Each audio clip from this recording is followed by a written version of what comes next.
নবীর মন খারাপ, সান্ত্বনা দেন আল্লাহ। নবীর মন খারাপ, সান্ত্বনা দেন আল্লাহ। কোরআনে আয়াত নাজিল করে আল্লাহর নবীকে আল্লাহ সান্ত্বনা দেন।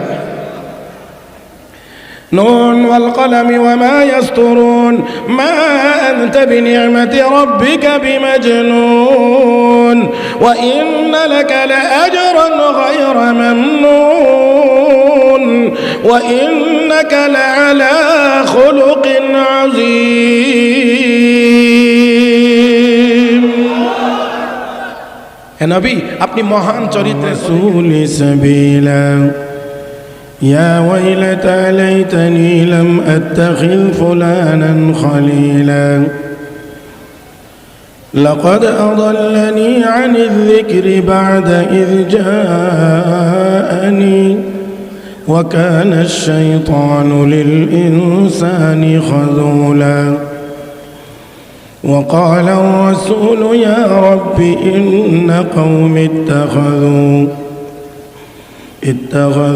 هذا القرآن مهجورا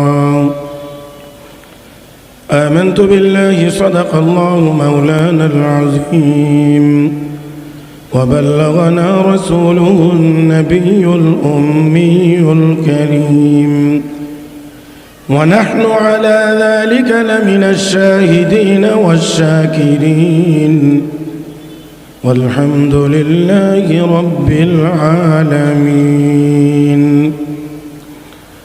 اللهم صل على محمد وعلى آل محمد كما صليت على إبراهيم وعلى آل إبراهيم إنك حميد مجيد اللهم بارك على محمد وعلى آل محمد كما باركت على إبراهيم وعلى آل إبراهيم إنك حميد مجيد ইমাম সমাজ বাংলাদেশ বংশাল জোনের উদ্যোগে আয়োজিত 2 দিনব্যাপী ইসলামী মহাসম্মেলনের আজকের প্রথম দিনের মুহতারাম সভাপতি দামাত বারাকাতুহুল আলিয়া, উপস্থিত হযরত উলামায়ে কেরাম, সমবেত দিনদার ইমানদার মুসলমান ভাইয়েরা, পর্দার আড়ালে অবস্থানরত শ্রদ্ধেয় সম্মানিত মা ও বোনেরা, রব্বে করিমের দরবারে শুকরিয়া আদায় করছি যিনি আমাদেরকে অত্যন্ত দয়া করে, মায়া করে, মেহেরবানি করে আজকের এই মোবারক মজলিসে বুজুর্গানে দ্বীনদের সোহবতে আসার, বসার, কোরআন ও সুন্নাহর কিছু কথা বলার ও শোনার তৌফিক দান করেছেন। মহব্বতের সাথে সবাই উচ্চ আওয়াজে পড়ি আলহামদুলিল্লাহ। শুরুতেই আমি আপনাদের দোয়ার মুহতাজ, দোয়ার মুখাপেক্ষী, আপনাদের কাছে দোয়া চাই। আমার আওয়াজ কিছুটা চাপা, এটা অবশ্যই আপনারা অনুভব করতে পারছেন। দোয়া করবেন আল্লাহ যেন কিছু কথা বলার মতো সুযোগ দয়া করে দান করেন। আমি সূরাতুল ফুরকান থেকে কয়েকখানা আয়াত তেলাওয়াত করেছি। আয়াতগুলোকে সামনে রেখে আপনাদের খেদমতে কয়েকটি কথা বলার আশা করেছি। আল্লাহ যেন বলবার, শুনবার, বুঝবার এবং আমল করবার তৌফিক দান করেন। সবাই বলি আমিন। শুরুতেই আমরা জেনে নেওয়ার চেষ্টা করব আয়াতগুলো কোন প্রেক্ষাপটে নাজিল হয়েছে, কোন অবস্থার প্রেক্ষিতে আয়াতগুলো নাজিল হয়েছে। মুহতারাম হাজরিন, এই প্রেক্ষাপটটা বোঝার জন্যে একেবারেই সামান্য 2-1টি কথা আমাদের স্মরণ থাকা দরকার। আমার আপনার নবী, বিশ্বনবী রাহমাতুল আলামিন নবুয়তি দায়িত্ব পালন করেছেন 23 বছর। এই 23 বছরের প্রথম 13 বছর নবী ছিলেন মক্কায়, শেষের 10 বছর নবী ছিলেন মদিনায়। মক্কার 13 বছরের এই জীবনীটা ছিল একতরফা আমার আপনার নবীর নির্যাতন সহ্য করার জীবন। কালেমার দাওয়াত দেওয়ার অপরাধে, কাফেরদের পরিভাষা, কালেমার দাওয়াত দেওয়ার অপরাধে নবীকে আঘাত করা হতো। কালেমার দাওয়াত গ্রহণ করার অপরাধে সাহাবীদের উপরে নির্যাতন হইত। আপনারা একটু আওয়াজ করে জবাব দিবেন, কালেমার দাওয়াত দেওয়াটা কি আসলে নবীর অপরাধ? মাশাআল্লাহ, একটু কথা বললেন। আমি এখনো ভলিউম খুব ঠিক করতে পারছি না মনে হয়। একটু আনে খুতবার সময় হঠাৎ একটু আওয়াজ ঠিক হয়েছিল, ওই আওয়াজটার দরকার ছিল। জি, আমি বলতেছি, ওনারা একটু খেয়াল করবেন। কালেমার দাওয়াত দেওয়া কি নবীর অপরাধ?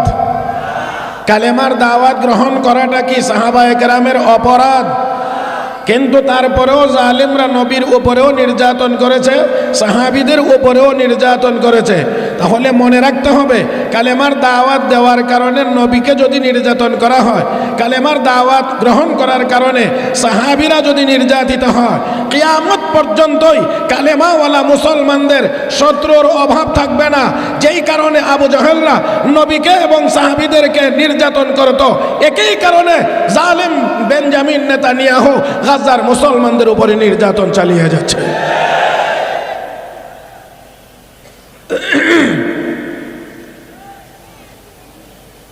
মুহতারাম হাজিরিন, কালেমার দাওয়াত দেওয়ার কারণে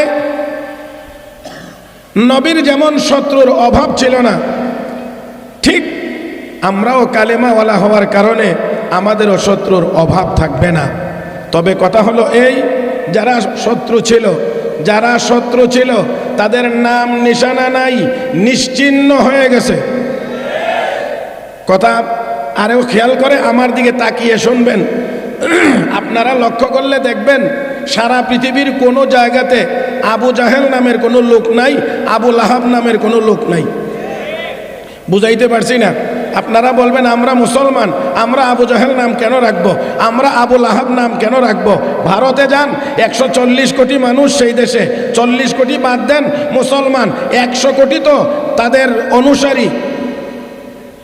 বুঝাইতে পারছি না? 100 কোটি মানুষ মূর্তি পূজারী, আবু জাহেল ছিল মূর্তি পূজারী। তাহলে আবু জাহেল তাদের পূর্বপুরুষ, তারা হলো কথা কন না পরবর্তী। তাহলে আমার বন্ধুরা লক্ষ্য করে দেখেন, আবু জাহেল তাদের পূর্বপুরুষ, এই পূর্বপুরুষের নামটা ধরে রাখা তো তাদের দরকার ছিল। কিন্তু দুর্ভাগ্যবশত আমার বন্ধুরা, আবু জাহেলের এর চেয়ে দুর্ভাগ্য আর কেউ নাই, যে আবু জাহেলের জন্য এর চেয়ে বড় দুর্ভাগ্যের বিষয় নাই। মূর্তি পূজার পক্ষে মুহাম্মদুর রাসূলুল্লাহর উপরে হামলা আর মামলা করার কারণে তার অনুসারীরা পর্যন্ত তার নাম রাখতে রাজি হয় না। আমার ভাইয়েরা বলেন দেখি, বেলাল নামের লোক নাই না আছে? হ্যাঁ, 1-2 জন। হ্যাঁ, আসেন। রাহমাতুল্লিল আলামিন নবী মুহাম্মদুর রাসূলুল্লাহ সাল্লাল্লাহু আলাইহি ওয়াসাল্লাম নির্যাতিত হয়েছিলেন, নিপীড়িত হয়েছিলেন, সাহাবীরা নির্যাতিত হয়েছিলেন। তবে বড় কথা হলো, এত নির্যাতনের পরেও কোনো সাহাবীও ঈমান ছেড়ে দেন নাই।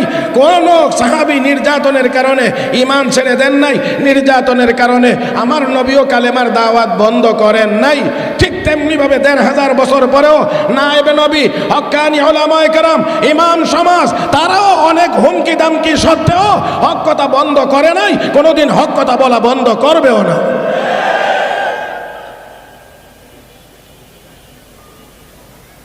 নবী মুহাম্মদুর রাসূলুল্লাহ সাল্লাল্লাহু আলাইহি ওয়াসাল্লাম সব বাধা বিপত্তি, সকল জুলুম নির্যাতন, সকল রক্তচক্ষু উপেক্ষা করে কালেমার দাওয়াত দিয়েই চলেছেন। একেবারেই প্রাণের শত্রু হয়ে গিয়েছে বহু মানুষ। চলার পথে কাটা দিয়ে রাখে, নামাজের সেজদায় গেলে উটের ভুঁড়ি দিয়ে রাখে, রাহমাতুল্লিল আলামিন রাস্তা দিয়ে হাঁটলে জাদুঘর বলে স্লোগান দেয়। আমার নবী রাস্তায় বের হলে পাগল বলে স্লোগান দেওয়া হয়। আমি আপনাদেরকে একটু সময়ের জন্য জিজ্ঞেস করব, জবাব দিবেন নবীর মহব্বতে। আমার আপনার নবী যদি পাগল হয়, এই দুনিয়াতে সুস্থ মানুষকে? হ্যাঁ, নবীর মধ্যে কি পাগলামির কোনো নমুনা ছিল? নবীর মন খারাপ, সান্ত্বনা দেন আল্লাহ। নবীর মন খারাপ, সান্ত্বনা দেন আল্লাহ। কোরআনে আয়াত নাজিল করে আল্লাহর নবীকে আল্লাহ সান্ত্বনা দেন। নুন ওয়াল কলামি ওয়া মা ইয়াসতুরুন মা আনতা বিনি'মাতি রাব্বিকা বিমাজনুন ওয়া ইন্না লাকা লাআজরান গায়রা মামনুন। وإنك لعلى خلق عظيم।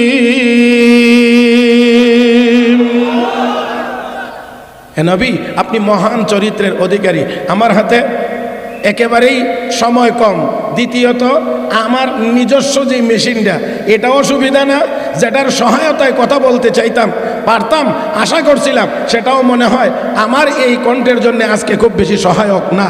তারপরেও আমি কষ্ট হলেও কিছু কথা আপনাদের খেদমতে বলবো। আমার আপনার নবীর চরিত্রের ব্যাপারে আল্লাহ বলেছেন, ওয়া ইন্নাকা লাআলা খুলুকিন আযীম। নবী, আপনি মহান চরিত্রের অধিকারী। আযীম শব্দ ব্যবহার করা হয়েছে এখানে। উলামায়ে কেরামের সামনে কথা বলা আমার মতোই অযোগ্য মানুষের পক্ষে বড় কঠিন, কলিজা কাঁপে। তারপরও উলামায়ে কেরাম যদি দোয়া করেন তাহলে আল্লাহ যদি কিছু বলার সুযোগ দেন, তৌফিক দান করেন। আমার ভাইয়েরা, আরবিতে কোনো জিনিস যদি লম্বা হয় তাহলে এটার জন্য ব্যবহার হয় তউইল। যদি কোনো জিনিস প্রশস্ত বেশি হয় তাহলে এটা বোঝানোর জন্যে আরবিতে ব্যবহার হয় আরিজ। কোনো জিনিস যদি বেশি গভীর হয় তাহলে এটাকে বোঝানোর জন্যে ব্যবহার হয় আমিক। মানে গভীর হলে আমিক, প্রশস্ত হলে আরিজ, লম্বা হলে তউইল। আর আমার নবীর চরিত্রের ব্যাপারে আল্লাহ ঘোষণা করেছেন আযীম। হে নবী, আপনাকে এমন চরিত্র দেওয়া হয়েছে যার মধ্যে গভীরতাও আছে, প্রশস্ততাও আছে, লম্বাও আছে। তো যাই হোক, এভাবে করে মক্কার মানুষ নবীর বিরোধী, নবীর দুশমন। এমনই এক বড় দুশমনের নাম উকবা ইবনে আবি মুঈত। যারা যারা বড় বড় বড় বড় শত্রু, লিডার যারা, এদের মধ্যে একজন এই উকবা ইবনে আবি মুঈত। সে দেশ বিদেশে সফর করত, বাণিজ্যিক সফর। এই বাণিজ্যিক সফরে ব্যবসা বাণিজ্যে লাভ হইলে মক্কায় ফিরে এসে মক্কার নামি দামি সম্ভ্রান্ত মানুষগুলোকে সে দাওয়াত করে খাওয়াইত। এটা ছিল তার অন্যতম একটা অভ্যাস। মোটামুটি বলা যায় কুফরি জমানাতে ওইটা তার ভালো অভ্যাস ছিল। তো একবার তার আদত আর অভ্যাস অনুযায়ী ব্যবসা করে আসছে, অনেক লাভ হয়েছে, মক্কার নামি দামি মানুষদেরকে দাওয়াত করে খাওয়াবে। তখন মুহাম্মদুর রাসূলুল্লাহ রাসূল হিসাবে ঘোষণা দিয়ে কালেমার দাওয়াত দিয়ে যাচ্ছেন। উকবা ইবনে আবি মুঈত এবার এসে মক্কায় নামি দামি মানুষদেরকে দাওয়াত করে খাওয়াবে। এই যে তালিকা করতে আছে, মেহমানদের যে তালিকা, এই তালিকার ভিতরে মুহাম্মদুর রাসূলুল্লাহর নামও আছে। সুবহানাল্লাহর আওয়াজটা আর একটু ভালো হয়। ইসলামের দুশ্মন, নবীরও দুশ্মন, কিন্তু সম্ভ্রান্ত মানুষ, নামি দামি মানুষদেরকে দাওয়াত করে খাওয়াবে। এই তালিকায় মুহাম্মদুর রাসূলুল্লাহর নাম আছে। কারণ এই তালিকার মধ্যে যদি এই নাম না থাকে তাহলে এটা ভালো কোনো তালিকা হয় না। শুধু তা না, তারও আরো প্রায় 1300-1350 বছর পরে আমেরিকার ঐতিহাসিক লেখক ও গবেষক মাইকেল এইচ হার্ট দি 100 বই লিখেছে। দি 100, যেখানে পৃথিবীর সেরা 100 মহামনীষীর জীবনী সে লিখেছে। আমার বন্ধুরা, খ্রিস্টান ধর্মাবলম্বী হওয়া সত্ত্বেও এই 100 মহামনীষীর তালিকায় আমার আপনার নবীর নাম সে 1 নম্বরে লিপিবদ্ধ করেছে। আর এটাও বাস্তব, যদি আমার নবীর নাম এখানে 1 নম্বরে দেওয়া না হয়, ওর তালিকা ওই দুনিয়ার মানুষের কাছে গ্রহণযোগ্য হবে না। আমি আপনাদেরকে কেমনে বুঝাইতে পারি তা জানি না। যোগ্যতার ঘাটতি থাকার কারণে একটু হিমশিম খাইতে হয়। যদিও তারা খ্রিস্টান, যদিও তারা ইহুদি, একেবারে যদি নির্জনে নীরবে নিবৃতে গিয়ে তাকে জিজ্ঞেস করা যায় যে মুহাম্মদ লোকটা কেমন, তাহলে সবাই এই কথা স্বীকার করতে বাধ্য হবে, মুহাম্মদুর রাসূলুল্লাহর চাইতে শ্রেষ্ঠ কোনো মানুষ হতে পারে না। দেখেন, নবীজির বয়স মোবারক যখন মাত্র 12 বছর, নবীর চাচা আবু তালেবের সঙ্গী হয়ে নবী সিরিয়ায় যাচ্ছিলেন। নবীজির বয়স মোবারক তখন মাত্র 12 বছর। এই 12 বছর বয়সে মক্কার মানুষ সিরিয়াতে যেই রাস্তা দিয়ে যাইত, এই রাস্তায় একজন ইহুদি আলেমের খানকা ছিল। এতটুকুই শুধুমাত্র তারা জানতো। তারা কোনোদিন ইহুদি আলেমের সাথে সাক্ষাতের জন্য যায় নাই, ইহুদি আলেমও কোনোদিন সাক্ষাতের জন্য বেরিয়ে আসে নাই। কিন্তু যেই বছর নবীকে নিয়ে চলছেন, নবীর পরিচয় তখনও হয় নাই, তখনও আবু তালেবের ভাতিজা মুহাম্মদ ইবনে আব্দুল্লাহ ইহুদি আলেমের খানকার কাছাকাছি যাওয়ার আগেই ইহুদি আলেম তার খানকা ছেড়ে দিয়ে রাস্তায় এসে দাঁড়িয়ে অপেক্ষা করতেছে। বাণিজ্যিক কাফেলা গিয়ে হাজির হলে সবাইকে থামাইছেন, এক সাইড দিয়ে একজন একজন করে ধরে কাছে আনেন, মাথা থেকে পা পর্যন্ত দেখে দেখে তাকে আলাদা করেন, আরেকজনকে আনেন, দেখে আলাদা করেন। কার্যক্রমটা দেখেই বোঝা যায় উনি এমন একজন মানুষ তালাশ করতেছেন যেই মানুষটাকে দেখলে তিনি চিনতে পারবেন। আস্তে আস্তে 12 বছরের বালক মুহাম্মাদুর রাসূলুল্লাহর হাত মুবারক পর্যন্ত গিয়ে পৌঁছে গেছে। রাহমাতুল লিল আলামিনের হাত মুবারক ধরে মাথা থেকে পা পর্যন্ত কয়েকবার দেখে এবার তার ওপিনিয়ন, তার মতামত ব্যক্ত করে বলতেছেন, হাযা রাসূল রাব্বিল আলামিন, হাযা রাহমাতুল লিল আলামিন। এই বালকটি আল্লাহর রসুল, সে জগৎবাসীর জন্য রহমত।